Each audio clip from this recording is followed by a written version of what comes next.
Fancy seeing you here. I'm your host, Allie Ray, a serial entrepreneur and mom who loves building brands and raising babies. This is a podcast about being on brand and in season in every facet of your life. Each week, we dive into topics around business and brand development while sprinkling some hard-earned life lessons in there too.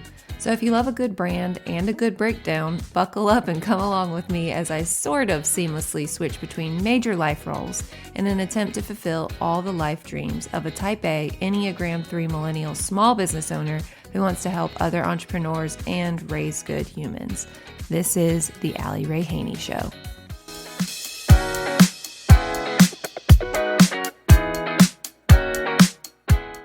Welcome back to another episode of the Allie Ray Haney Show. This is the first episode where I am giving you all a little glimpse into my personal life and what my background as an entrepreneur has looked like. I am a little bit hesitant to do this episode because I feel like it's like a tell-all episode at the end of like a reality TV series. But we are going to just go for it, and I'm going to kind of bare my soul, be pretty vulnerable with you all as we dive into everything that has to do with the wedding venue in Kentucky. So if you have never even heard of me and you're wondering who is this woman and what is she talking about, in 2021, my husband got out of the Marine Corps, so he was no longer active duty. And we became civilians.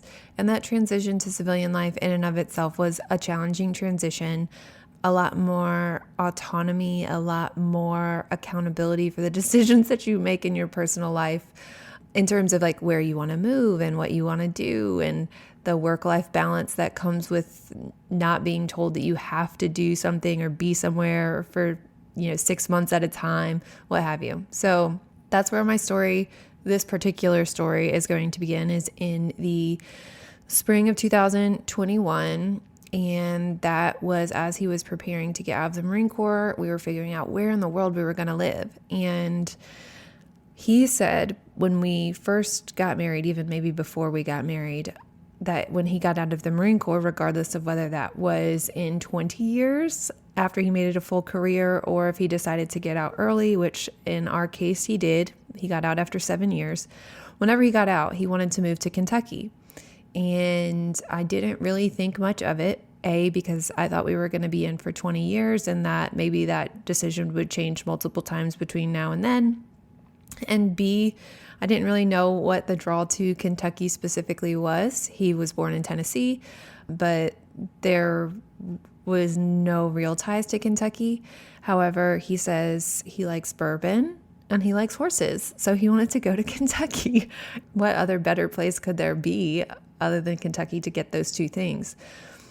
So that's why we moved to Kentucky. And I said, well, if you get your dream of moving to Kentucky, then I would like to get my dream of owning and running a wedding venue. So as we decided to move to Kentucky, we began the search for possible properties that could be turned into a wedding venue. That search actually started long before 2021. I looked for almost 2 years at properties, just kind of dreaming and having like, a catch-all filter on my realtor.com app that would send me properties that would fit our specifications. And we looked and looked and looked. We came out to Kentucky twice to look at various properties. And the second time we came out to Kentucky was in April of 2021. We were actually staying in Lexington because we thought we wanted to be closer to the Lexington area as opposed to the Louisville area. And there was one property that was in this small little town called Bloomfield, Kentucky. And it was actually pending under contract with another buyer. And so while we were here, I believe that contract, we found out, fell through. And we were thinking, should we actually go see it? Should we not go see it? It's like an hour away, but we're here, so maybe we might as well go and do it. And I was about to call it quits on that round of searching, because we had looked at multiple properties where it looked great, but there was just something that felt kind of off. And my husband was very encouraging and said, we're here in the state. We were living in Virginia at the time, so he had to take time off work to go and look at properties. And he was like, we're here, we might as well go look. let's just give it a chance. Don't write anything off. So we did. We went and came to Bloomfield, Kentucky to look at this beautiful 90-acre property. And I fell in love. And I didn't want to fall in love. Like, there were multiple things kind of like holding me back mentally to really want to jump in with both feet. And a lot of that was probably fear of failure, just my own lack of self-confidence. But when we got here, it was like, on paper, it checked every single box that we wanted it to check. There were places to have overnight guests. There was a place for a honeymoon suite. There was enough room that we could spread out and have tented weddings, a beautiful ceremony location overlooking this back pasture. There was a pond. There was rolling hills, places where we could put horses. There was a 5,000 square foot metal shop that could be renovated into a reception hall. It literally checked all the boxes. So anyway, with the help of family, we did end up purchasing that property. And as we were preparing for closing, I was basically doing a deep dive and getting prepared for everything. My background, of course, or I won't say my background really, but my strength really lies in branding and marketing. And I knew that in order to make this a viable business, I was going to have to market the hell out of it. And so I really focused on in the very beginning on creating a solid brand for this wedding venue, something that Central Kentucky didn't have. The business plan was very thorough. It was, in fact, a 10-year plan that incorporated almost every member of our family. This was for sure going to be like a family affair.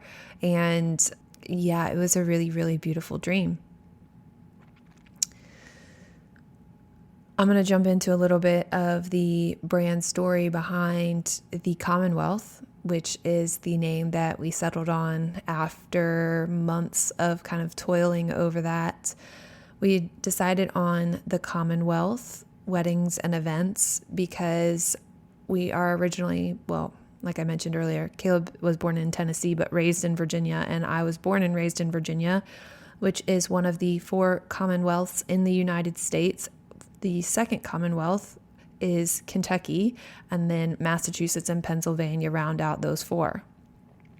I really love the idea of incorporating our past with our present by, finding the things that were similar in the states that had been part of our story. And so that's where the name, the Commonwealth, came from. The property consisted, like I said, of a main house, a guest house, and that 5,000 square foot shop.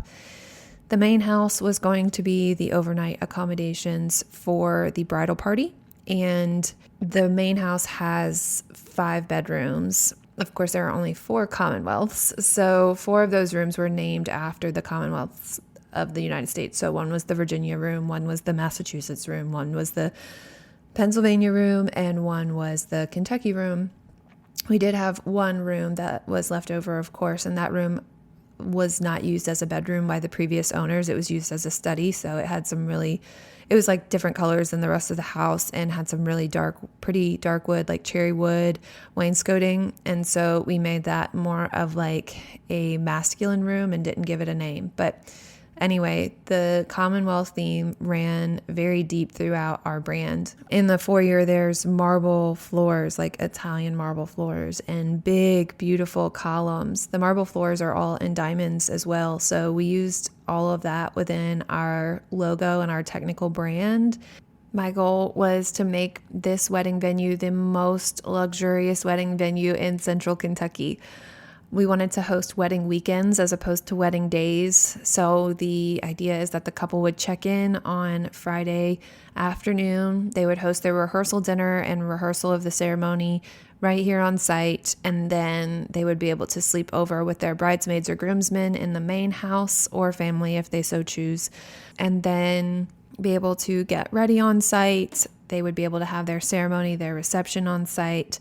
That night after their wedding, there was a separate structure where the bride and the groom could stay overnight to celebrate their wedding night and not have to be with the rest of their family and friends. And then that next morning they could wake up, have their farewell brunch, and then be on their married way. See what I did there? So that was sort of the premise behind it. We were creating this, not necessarily all-inclusive, but for sure a luxurious experience at the Commonwealth. And I just had grand dreams of a beautiful 10-year business plan that incorporated every member of our family. We were going, have you guys seen the meme that says, were you a pleasure to have in class, or were you really the type A oldest daughter with an undiagnosed anxiety disorder? Well, that's me. But the words in that statement I really like to focus on are pleasure and type A. And one thing that brings me pleasure as a type A woman is goal planning and achieving. Since 2017, I've been using this incredible goal planner called Power Sheets, made by a company called Cultivate What Matters. It's a completely comprehensive, standalone resource that walks you through the prep work to identify which areas of your life you want to focus on for the year. I use this goal planner for both my personal and professional goals, and my favorite part is that it walks you through how to break down those big goals into small, actionable steps to execute throughout the year. A few goals I've achieved by using this planner are sending annual birthday cards to my friends, creating a schedule to meal plan and purchase groceries, and going through an entire service offering pivot within my business. So if you're looking to become more goal-focused and task-minded, Power Sheets are a great tool to get you there. Head to the Cultivate What Matters website at cultivatewhatmatters.com and use code Allie Ray Haney for 10% off at checkout. All right, now back to the episode. I'm going to start out as a tented wedding venue where you would be required to have your wedding reception under a white sailcloth tent.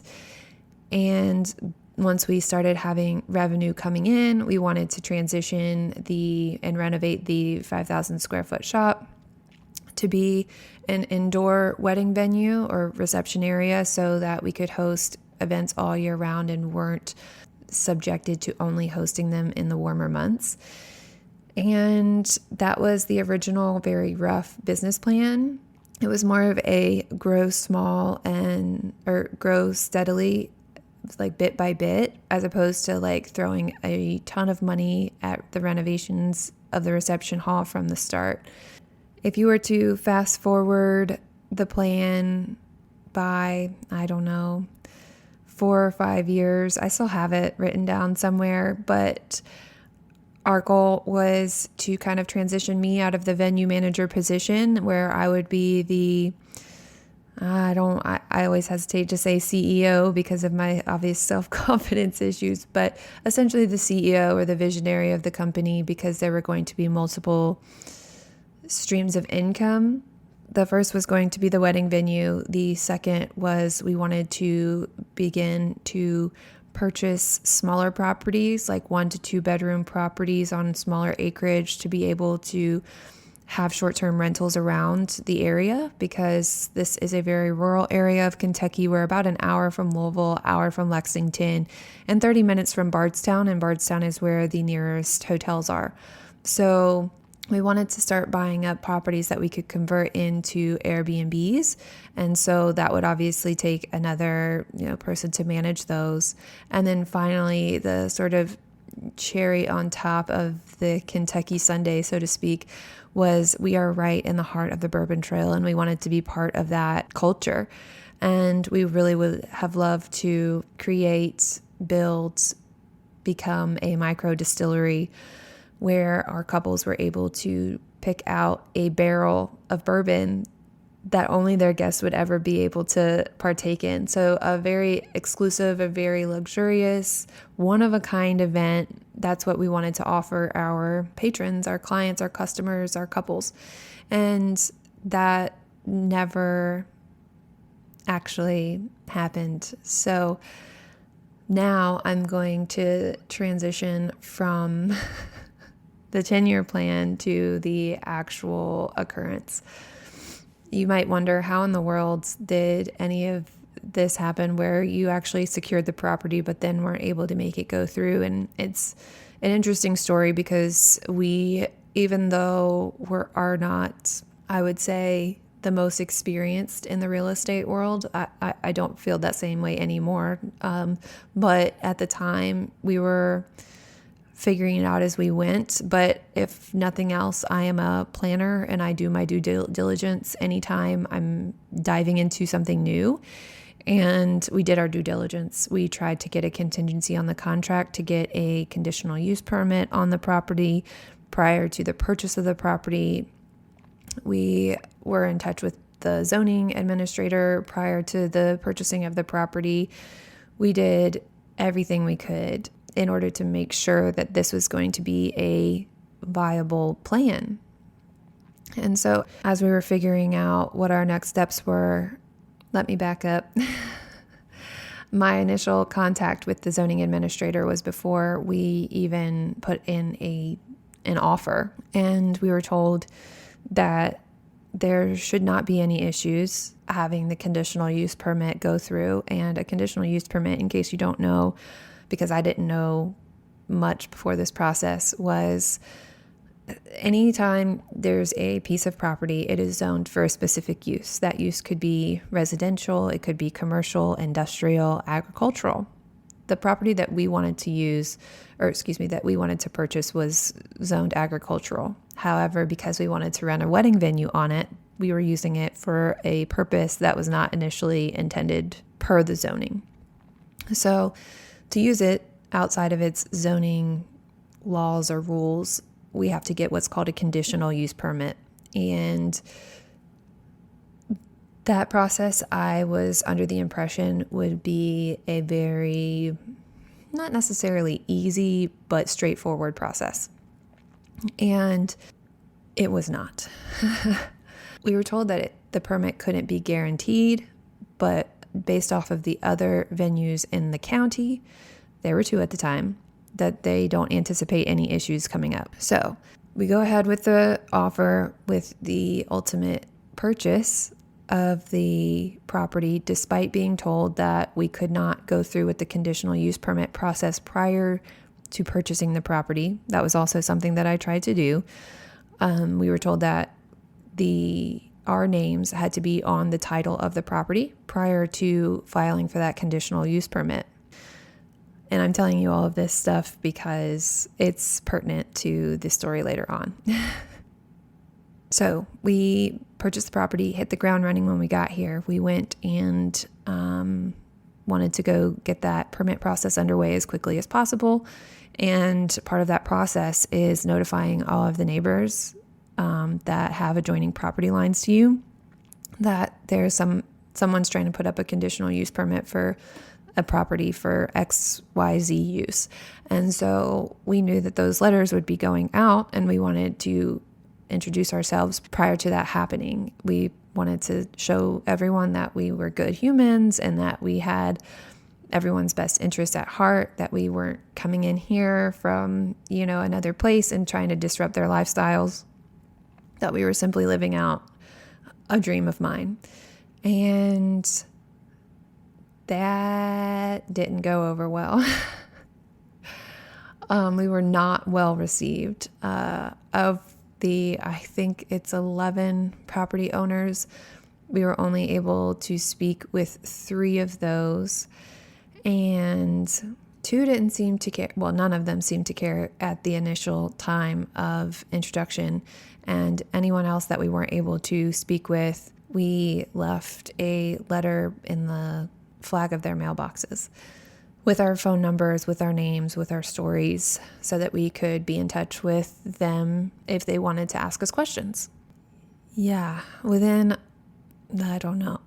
days of us doing that, there was a letter circulating to, I'm pretty sure, everyone within a 2-mile radius of our home to come and petition against us at the conditional use permit meeting. There were also signs at the end of our road and the end of the road that our road is off of that gave the date, time, location of our permit hearing, and told people to come and speak against us because we were bringing commercialism to the country. And that commercialism sign had a $ as the S. Oh, memories. So this was all within the first 2 weeks of us living here. And unfortunately, that first meeting got postponed because someone in the zoning office had COVID. So that gave everyone that did not want us to do a wedding venue even more time to organize and strategize, I guess is the best word, against us. So going into that first meeting, once I saw those signs, I was like, I don't know what we just got ourselves into. We were under the impression that, like I said, it might not be an easy process, but it was relatively straightforward and no one else has ever had any issues with running a wedding venue on their property, and we're on 90 acres. Like, yeah, it just blew my mind. So from that point on, I didn't know whether I was going to be able to handle it myself. Like I mentioned, I knew the basics of real estate, but I obviously was not a real estate attorney, knowing the ins and outs. And so we hired a real estate attorney, and that attorney came with us to our first zoning meeting. And while I did take the lead for the most part, I guess he was there in person. I don't know. I feel like there was not very much help on that front either, but that is neither here nor there at this point. When we arrived to the meeting, the parking lot was packed, and we had both of our kids at the time. We had 2 kids at the time, and my husband had just started a new job, and we didn't have a child care provider at that point. So all 4 of us packed up. We went to the meeting. My husband had the kids in the next room, doing his best to play with them and keep them occupied while I was presenting all of this information to the board.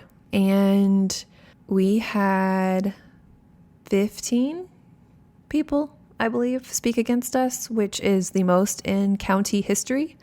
Our first meeting lasted over 2 hours, and that was the longest in county history. So we just hit the ground running, breaking all kinds of county records from the moment we stepped into Kentucky.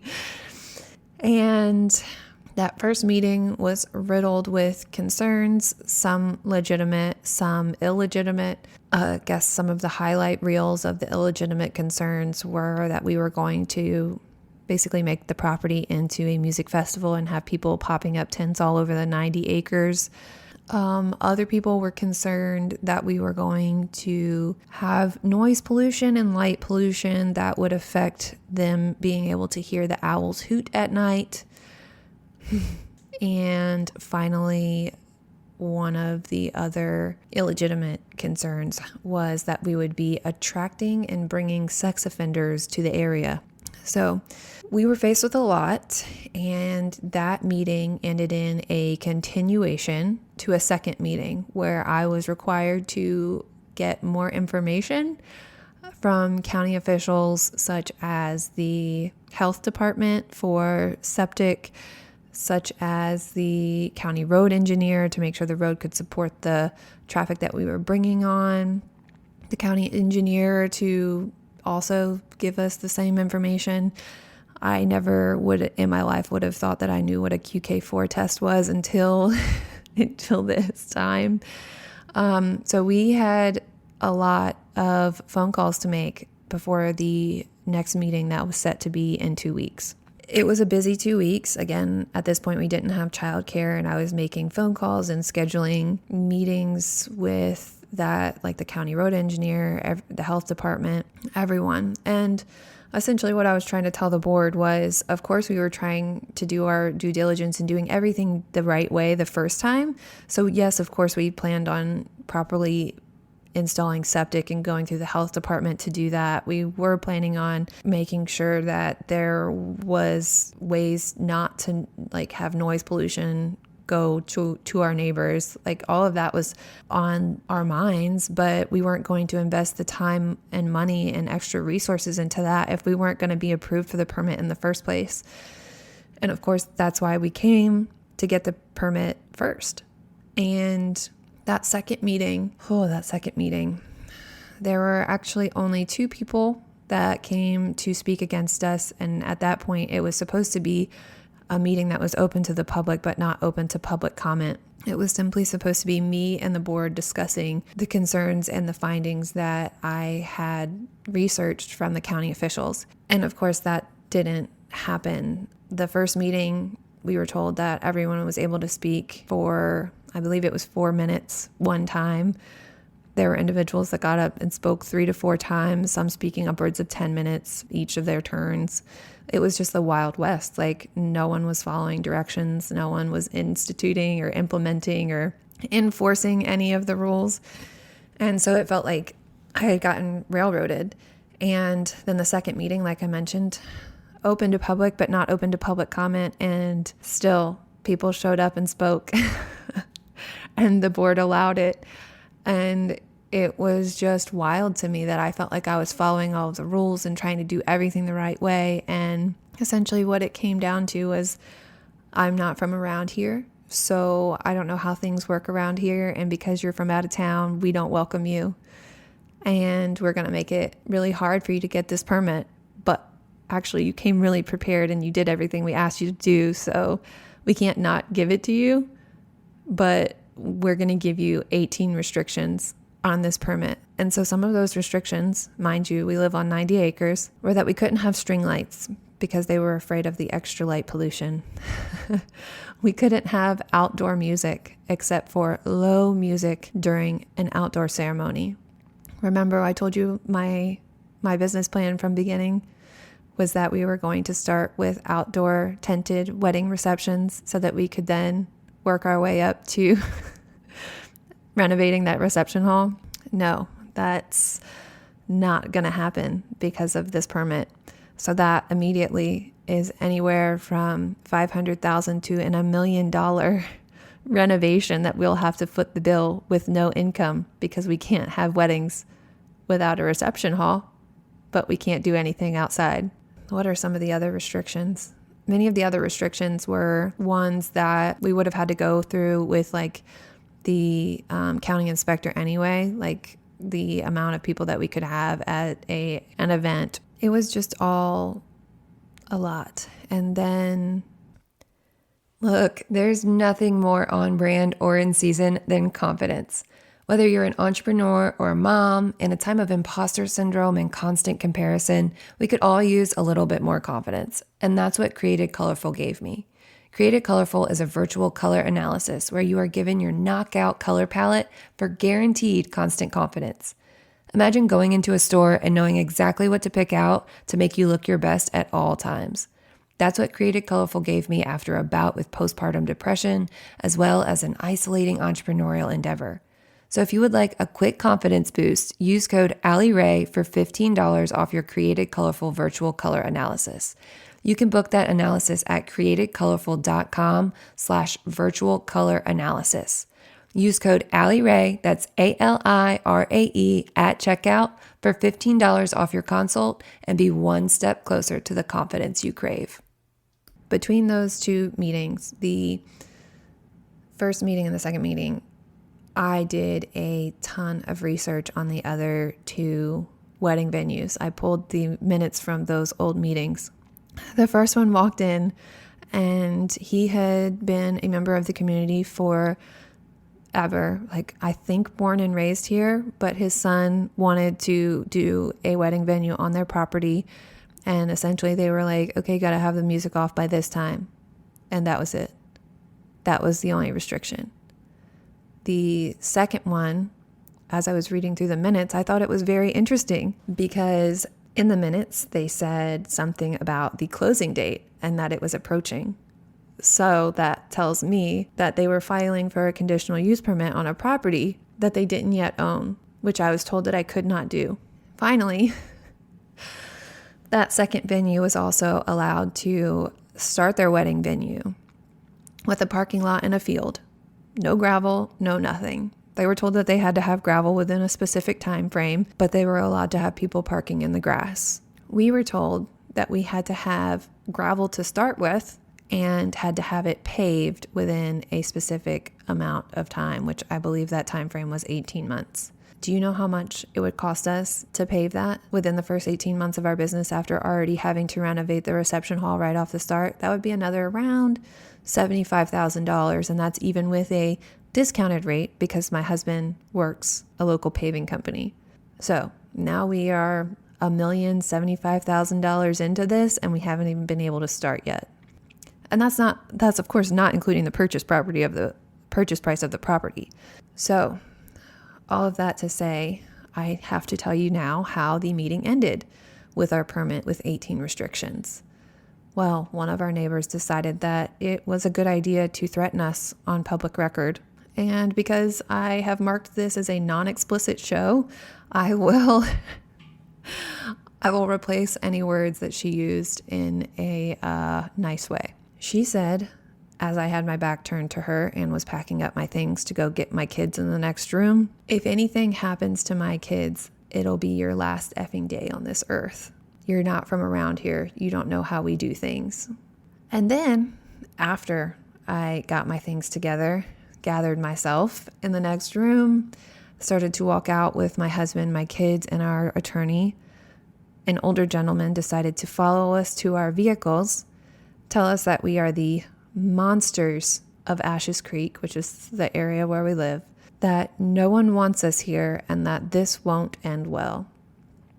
I had no idea who this man was. He was not at the first meeting. If I wanted to file a police report, I couldn't because he never signed in. I didn't know where he lived. And I just need you guys for a second to put yourselves in my shoes as a mom of 2 young children, 3 and 1 at the time, having to go home and sleep on a property where I knew I wasn't welcome and not know where the threat was coming from. So while I was just threatened that something happening to someone else's kids while we run a wedding venue on our property, I now feel like I have to sleep with my kids in my same bedroom because I was told that this won't end well. And now my address is public record as well because I tried to do the right thing and go through with the conditional use permit process the way the county outlined. So this gave us a lot to think about.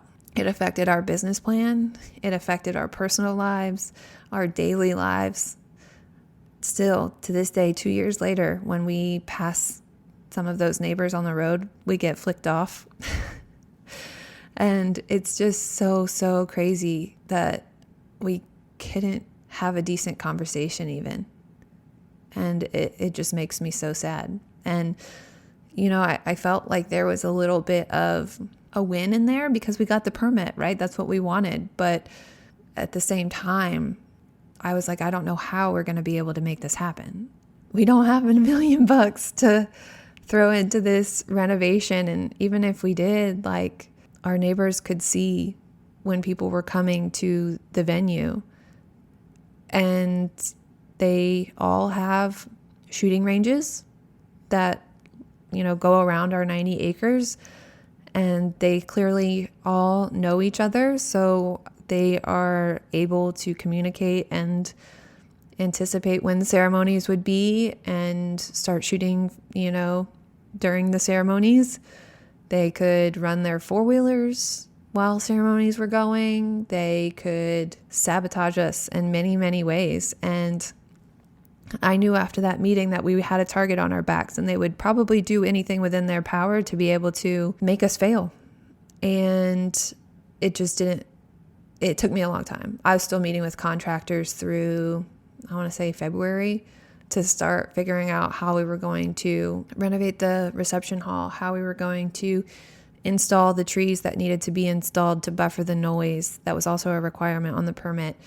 How we were going to move the driveway, how we were going to make sure that we were abiding everything like by ADA standards and compliance and all of that.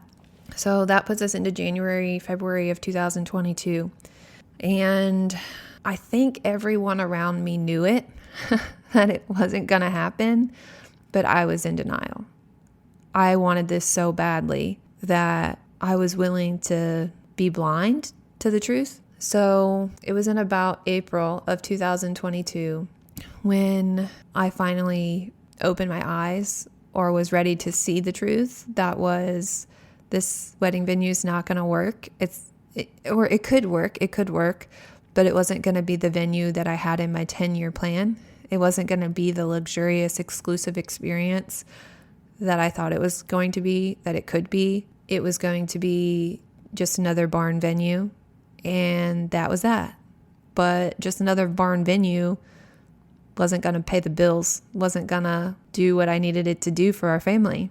And so that's when we decided to pivot.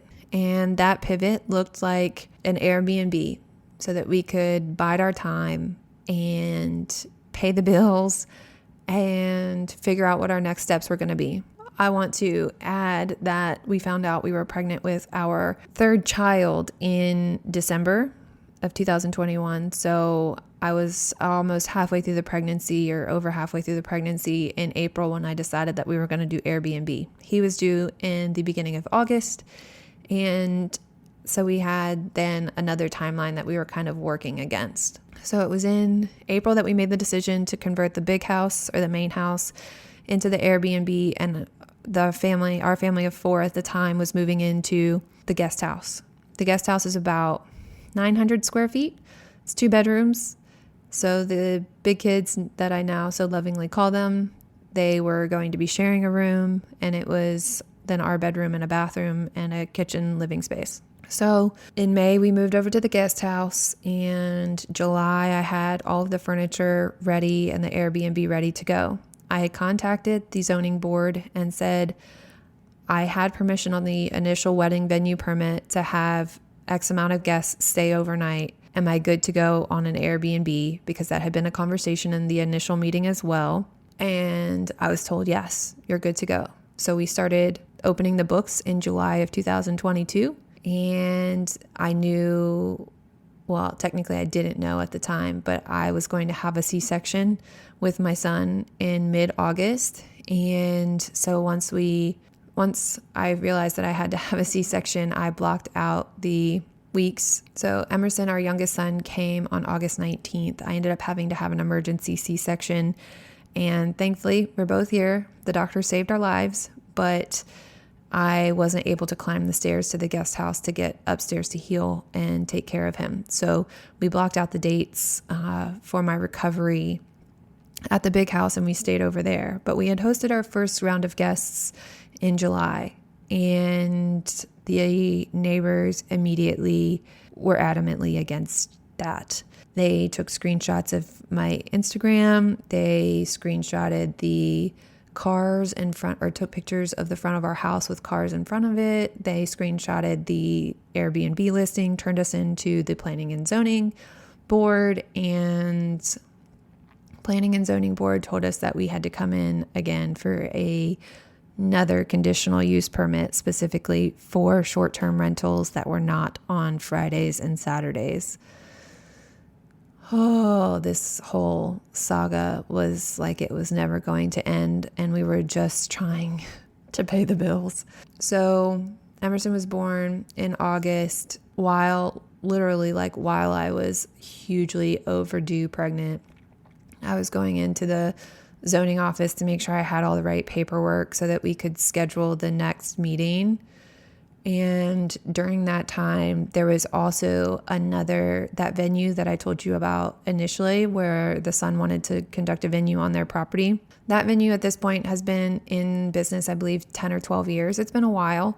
And so they're reputable around here. And they went in for an addendum to their permit so that they could have overnight guests with an 8-bed, 8-bath house renovation and a new pool. They were in and out in 15, maybe 20 minutes. And I was just, of course, not mad at the owners. I think it's a great idea. It was my idea. But I was just astounded. And I actually attended that meeting at like 8.5, 9.5, I don't remember, very pregnant in July. And it was just incredible to me to see the difference in the way I was treated versus the difference that they were treated. And I'm getting off track here, but had baby Emerson in August, and then had to go about less than a month postpartum, have somebody watch my 3-week-old baby because I didn't feel safe bringing him to that meeting after everything that had happened the last time we were there. And I still had people come and speak against us. And it was just wild to me. I'll say that at least that time I wasn't threatened. I mean, I guess that's a silver lining.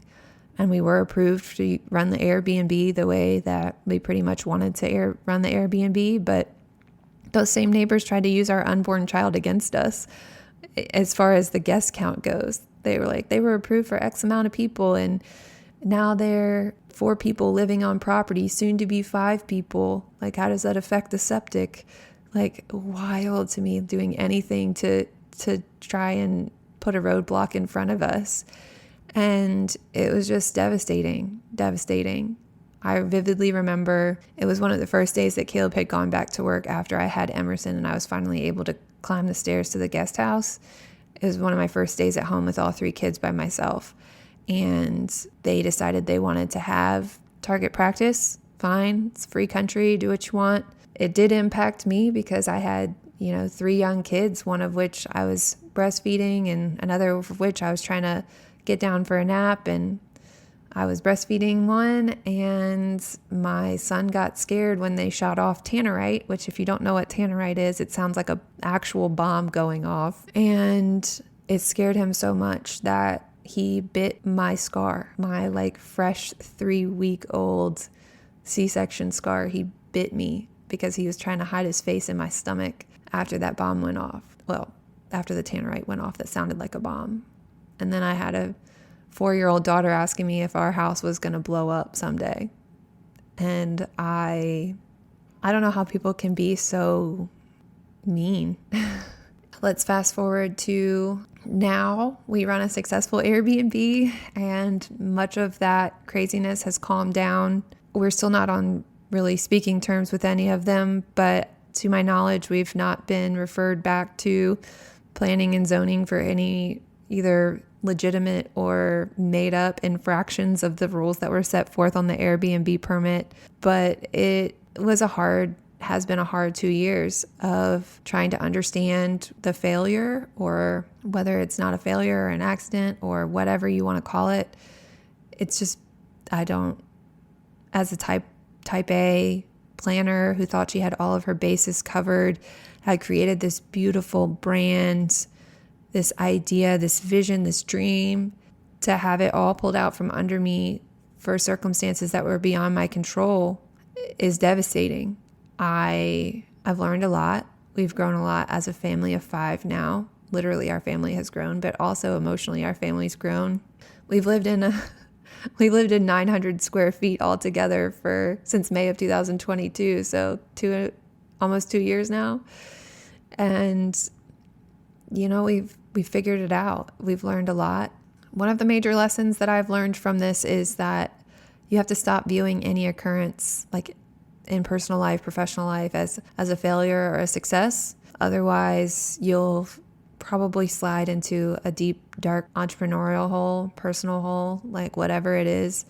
I was battling some postpartum depression after I had my 3rd son. I've looked back on it. I did not battle postpartum depression after my daughter or my second child, first son, second child. And I think it has a lot to do with the environment that I was in, but I've decided that I can't look at this as a failure. I have to look at this as an experiment. We made an educated decision. We did our best to figure out what was going to work for this space, for this county, for our family. And it didn't work. So now I have data points to back that up and move forward in the future. But that transition in mindset of it's not success or failure, it's an experiment to collect data points, that was pivotal because I felt like I failed. I actually remember sitting on the couch with my husband when we were deciding whether or not to make this into an Airbnb. And I said, I think this is my story. This is our story. Like every entrepreneur or entrepreneurial family has the story of when they thought it was the end. But instead of it being the end, it was just a really rocky beginning. And I don't know what the next chapters are going to look like, but I have to believe that this is part of the story. And that's exactly how I view it now. The second thing that I learned was that I have to let the data tell me when it's time to pivot, because it's really, really easy to let ego get in the way. But I beg of you, do not let your ego get in the way. I also remember another conversation with my husband and with one of my best friends, Cassie. I had the same conversation with both of them. And I said, I think it's my pride. I think my pride is louder than my logic right now. And a recent conversation with my friend Cassie was like, no, we all knew that it was eventually going to come to this. We just didn't know when you were going to know. Like, you had to know on your own. And when I finally sat down and said, okay, this is the original vision that I set forth based off of the conditions that we now have, or the circumstances that we now have, am I going to be able to make this happen? And the answer was no. But it was really, really hard to acknowledge that answer.